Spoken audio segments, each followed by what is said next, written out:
the water is a representation of Allah's royalty. That's right. So we go back to we as a representation of Allah's royalty. And sometimes they are temporarily capable of it, so you get really happy. And then they use what they heard later on against you. And then you realize you're not going to make that mistake again. Fame as nothing more than an opportunity. Like intelligence, like wealth, like other, strength. People have different opportunities in life. Fame is one of those opportunities.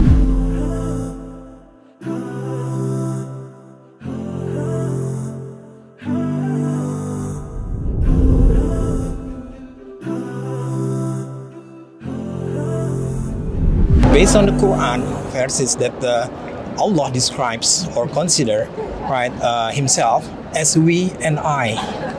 And I asked many times, to the precepts, and allow me to answer.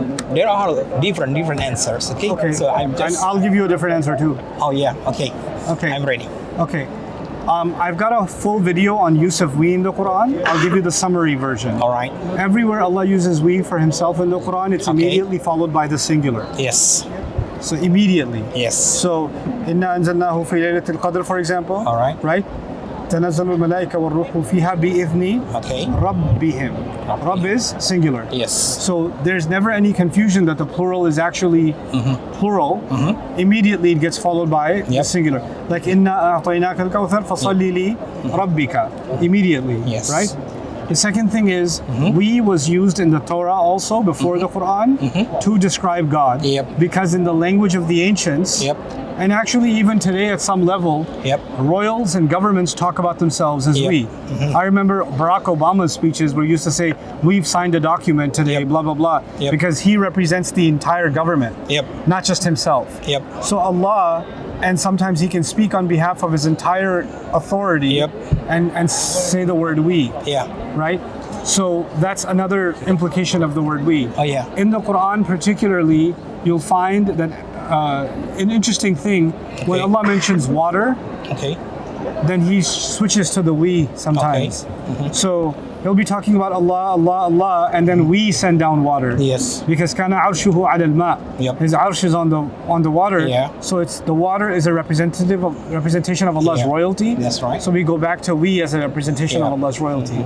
And finally, ana, I, is used in the Quran also. And it's used when Allah is either extremely angry or extremely loving. So in those two extremes, you find the use of ana. So those are the few observations about the we. And then finally, there are three kinds of pronouns: third person, second person, first person.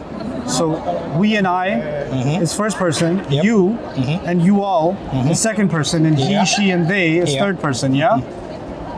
But the plural is only used for the first person. You never find they for Allah or antum for Allah. You say anta and huwa. So the only plural is in the first person, which means it's not literally plural. If it was actually plural, you would find huma or home or antuma and antum also in the Quran, and you don't find that.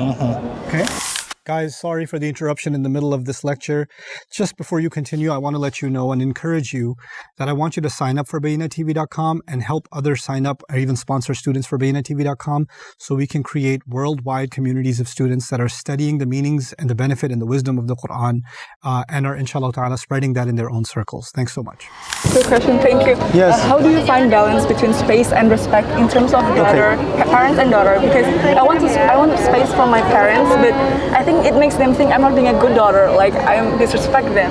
But I saw my friends that had the space from their mother, but she lost respect for her, and her mother wants to get it back from her daughter. I think I understand what you're saying. So the thing, my sister, about space is that you're not always going to get it. Not everybody can give you space. And even though parents are supposed to give it to you, not every parent will. In fact, most parents won't. So they're very fortunate few that are able to do that.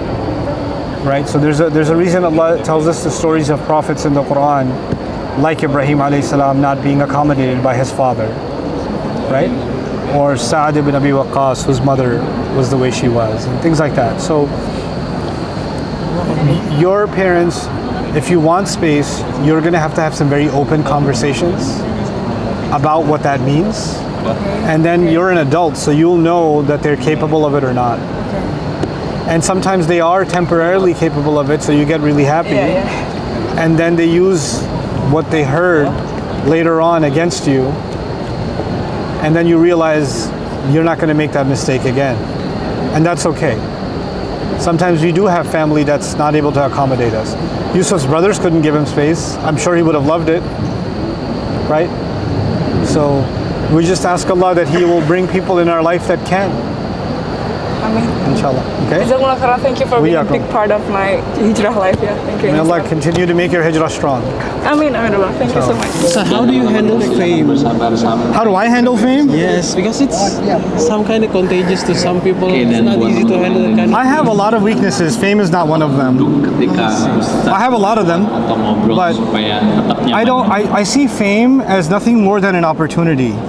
Like intelligence, like wealth, like other, strength. People have different opportunities in life. Fame is one of those opportunities. Whatever opportunity Allah gives you, just use it to do something good, right? Because my fame doesn't make me more valuable than you, or closer to Allah than you, or a better person than you. It just makes me someone who Allah gave a different opportunity than you, right? There are people that are much smarter than me, much more educated, much more intelligent, and they're not famous. That's not because, so I know I'm famous not because I deserve it, but because Allah made this opportunity happen, right? So I have to just accept that and just use it to do something good. Because Judgment Day is going to come, I'm not going to be famous, right? It won't matter. Once I'm in my grave, it doesn't matter how famous I was, right? So just use what Allah has given you, that's all. Don't let money get to your head. Don't let strength or youth or looks or fame, none of those things should get to even your education, it shouldn't get to your head. Inshallah.